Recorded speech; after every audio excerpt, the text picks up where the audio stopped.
Thank you for tuning into Zim News Beat TV with Robert Tapfumani.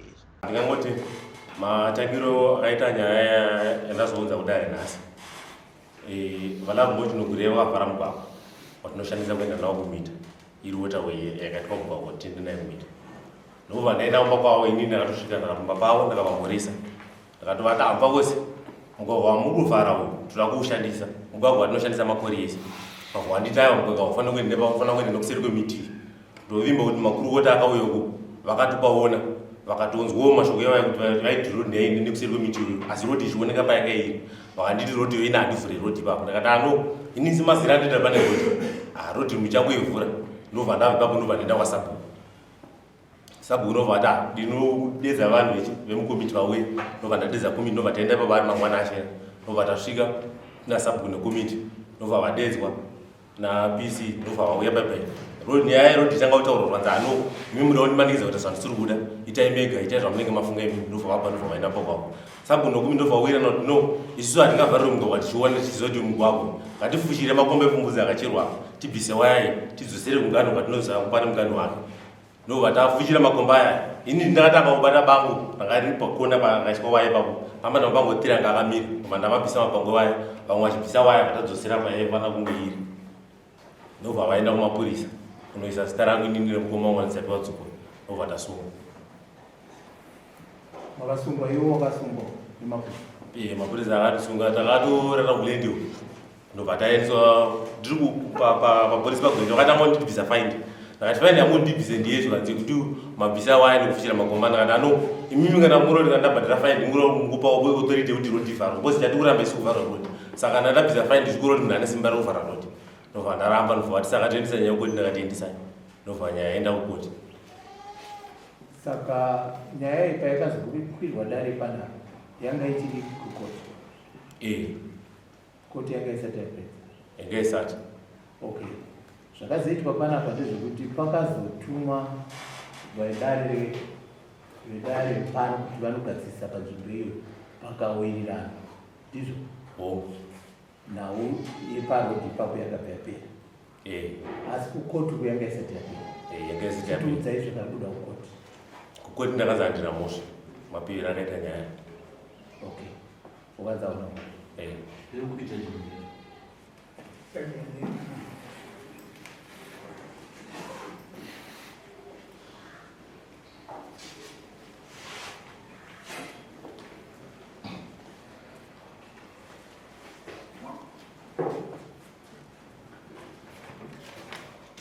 Your judgment is someone that is someone not in the court.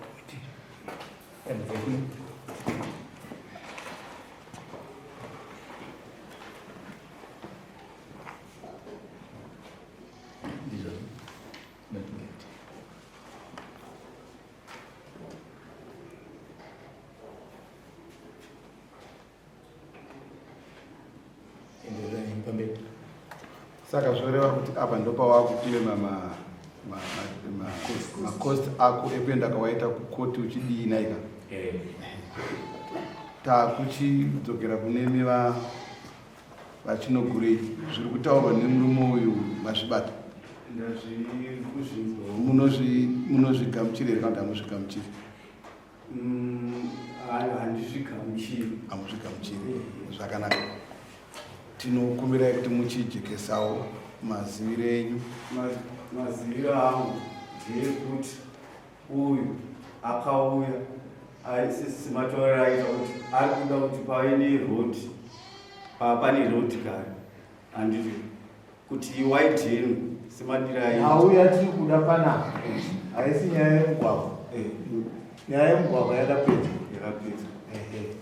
Nyaya yemugwagwa yakapedzwa kudare rine rekwanyachuru takapedza nyaya yemugwagwa. Hatiti zvikuizvo touya kukoti kwamejasiti kuri kutaura kuti munhu wakanga wasungisa haana mhosva, asi chinhu chiripo ndechekuti munhu yakuklema maexpense ake kwamuri unomataurira unofanira kunge uchiita panhau iyi hairambike nokuti inyaya ine judgment yekukoti panapa kuti mhosva akaonekwa asina zvino ari kuklema maexpense ake kubva kwamunhu asi matauriro awaifanira kunge uchiita aripo aiwanyatsafunga kuti ndiye kuti wataura. Inini pandikaona kuti ndaitirwa zvisina kugutsikana nazvo, ndakangonanga kumapurisa ndikati uyu nyaya yekutaurika inini tiri kutaura nasabhuni komiti, handiti uyu haamukomiti, mumwe womugari anogoda kuzofanira kufamba nenzira iyoyo semunhu wese, neniwo futi toda kufamba neipapo nokuti pari topamba pangu ipapo, handiti ndotoda kufamba napo, asi kuti adzuri waya yangu ini chiri kutaura nasabhuku. Sabhuku takonana vakauya kuno imi mukatibatsira ndofunga pabvunzwa naedmin mnogona mabata kwese ikoko ndokwatakanga tiri komiti ikaenda ikanoona nyaya ikaenda kukoti, uyu ari kunzi haana mhosva. Saka uyu manje ari kuti kufamba kwandaiita ndichienda kukoti ndiri kuda $250. Ndopari kunzi naedmin manje imi maifana kuwana mamwe matauriro matseketidziro amungaita. Its either hatitoda kukutungamirai asi tiri kuedza kuda kutiti imi maifanira kuti iwe shamwari zvechokwadi izvo zvakaitika, kana uri ungandirerutsirewo mutseketudza from there, kusiri kwokuti tidzokere pakutaura nyaya iyi ine maevidence maviri, dare rino rakaipedza koti ikaipedza, asi uyu manje ari kuti ada madamages macost ake ekufamba kwaaita, ndo pamunofanira kunge muchitiketudza zvinhu zvaifanira kunge zvichiitika nauya pano hatitizvo iwe waona kuti uyu munhu ndiye akuparira mhosva wamusungisa kuenda kumapurisa, nauya zouya kuno kudare nasabhuku nekomiti yake kuti tine nyaya yekuvharirwa mugwagwa kwataitwa nou, hatitizvo nyaya yakabva yazouya yabva yagadziriswa mese makabvumirana, hatitizvo nyaya yakabva yapera. Zvino uku kune doketu raifanira kuwithdrawa newe, nyaya ngaichirega zvayo kuenda kumberi, nyaya yatakagadzira, hatitizvo asi wakatigaira mberi on, hatitizvo kureva kuti patasvika nhasi ndopaunga uchivavanira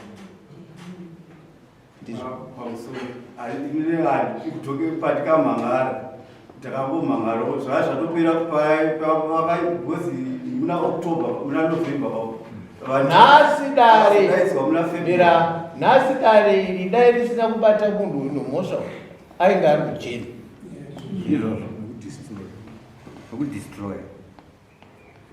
zvino dare raona kuti harina mhosva kukoti ikoko havana kuti nyaya yakaita kudarikwa mambo hazvina kutaura zvakataura vakaiverenga vakabva vati mambo akaona kuti apa vakatomubvunza kuti apa uchenderana nazvo kuti roti yakafurwa kutobvuma kuti riripo roti akatienda atimwa. Saka nyaya yakapedzwa pano, saka kupedzwa kwaikaitwa pano inyaya yawaifanira kunokudzidhirowa yeuyu nokuti uyu akaramba achienda kukoti kuno zvekuti aigona kuti abatwa nemhosva. Hatiitei zvinorerutsa nhau. Hapana munhu asingatadze. Ari kuti akaenda 7 times. Hatiitei zvinorerutsa nhau because nyaya zhinji dzinoitika vanhu vanofamba vachidii vanodii mabasa ekuzoklema nhau idzi inyaya dzinozoklemwa nevanhu ava mumashure wata ndopinda iro bhazi racho maikura mari kuenda kutoto is claiming 250 million vagoite kuenda kukonzisheni yakwira fodras kuenda nokudzoka pamumwana fodras kuenda nokudzoka asi adaiswira nenzarepo pamwe chete nekudya dhora sadza ndetransport chete yandotora fodras saka kana apa akuiswa dhora sadza ibvaita 5 pazuva maenda muri vangani tine 4 times rekaenda tichi 4 7 times 5 35 chimwe chifu vamwe vachina vakaenda 3 times mbiro 1 3 times 1 ndopandakatozoenda nyaya yapera kuti bozi ndakatozvimambira kuita chimbiu itora Saka wanzwa tiri kubvunza kudai so pakugarisana titi inina ndakataurini inyaya yachinobhii yandikuidza kuti tipirema chinobhii kuti zvadai asi kureva kuti hamusi kufanira kuipa munhu makosi ndonyaya iyi saka zvakwamuri manje chatiri kuda isu zvechekuti tinoda kuti muedze kujekeserana kuti mari iri kutorwa apa ye250 iri kubuda hati ndizvo Dimana mfako semesi. Ma next door mess. Anditi imekomana. Dimana shawesa mfako se. Muri pa next door pa next. Amsuzo tamu mugere ipapa pamwe mugere pakati mukasi. Kana mamwe expenses futhi era ukufungira. Pamsore. Ya ndingakutara ndichiti pataenda kuti kukonengenda tusiyo mabasa. Taita tusiya mabasa itavange tichitoita. Utenge tine maprogram yedu atenge tinawo. Nyaya iyi yakasitoka ngani? Titanga kuenda kukoti tikatanga kuenda titunyi nemukomwa tasuku. Ndo patatero nemuzukuru namai anga vachivere kubozi tanga takuita zvekuenda kupolisi patatongonza avachadzokera kuma vatatosunga tivandasungi. Pindura mubvunzo baba munhu. Ndati koti yakasita kangani ichinzwa nyaya iyi? Ka7.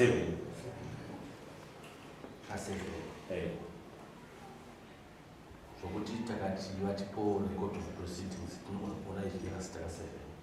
Yeah.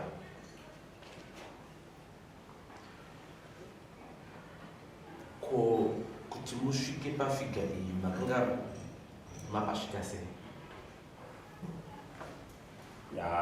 Weka mari transport yoni mari yataitika pachikafu nekuweka kuti padei ndinofanira kunge ndichiyanga mari nevamwe vanhu vandaifamba navo.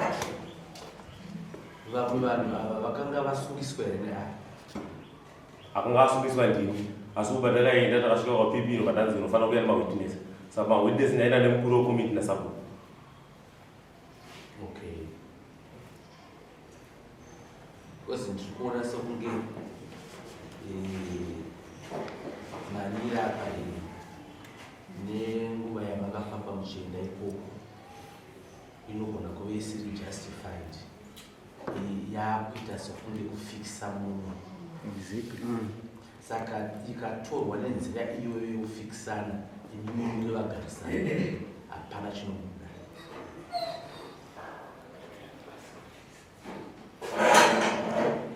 Zvatiri kuda ndezvekuti hondo yamakanga munayo mese ndeyemugwagwa makawirana mugwagwa ukagadzirisa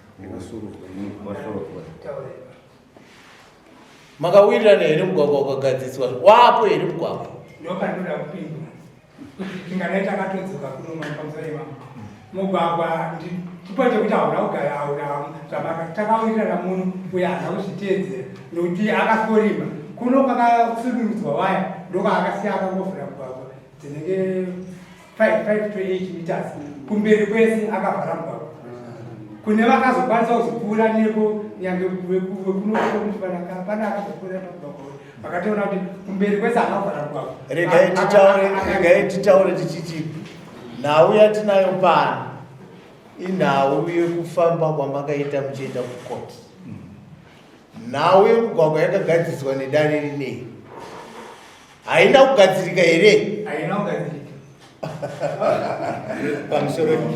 Pamusoro imamo mungatenderere zvenyu pamusoro penhau yenzira. Nzira hapana chakagadziriswa. Inini ndakapfuura nepo zvechokwadi zviri kutaurwa zvedonje kuti rakazonopinda munzira.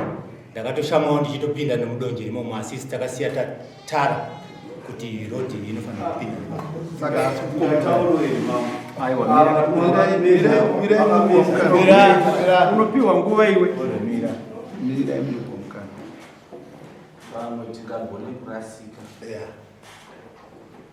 Ngati dzidzise nyaya yatinayo. Yes. Yemari kutorwa navadzimai. Zvokuti rodhi yakazogadzirwa imwe nyaya isati yauya munogara. Ngatifambe nenyaya iyi chete. Isusu tiri kuda isusu kuti wata weka yemaexpenses acho chaiwo chaiwo enhawe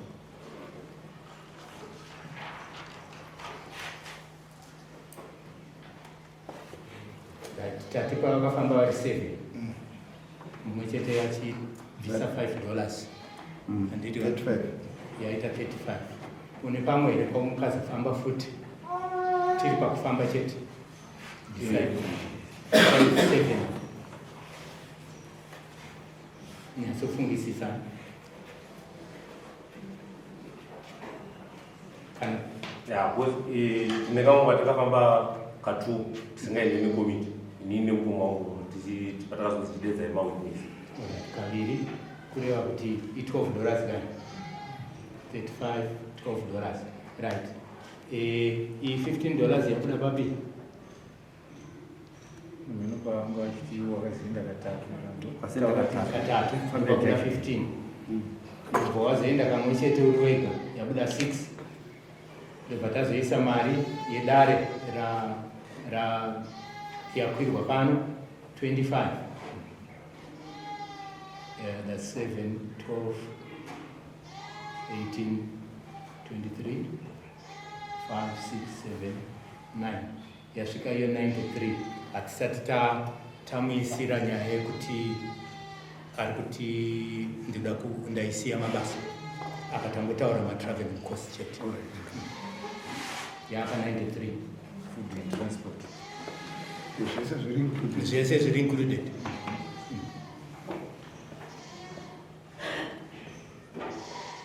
maybe yekusiya mabasa valiwa batsiri ngaende pa $40 yekusiya basa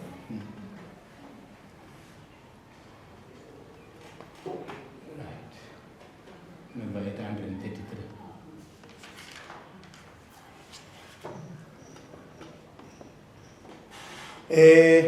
regai titaure tichiti inawo nyaya iripo ndeyekuti maexpenses amamataura akakwira zvakanyasa pamusoro pokuti tiri kutarisana sevanhu vakatarisana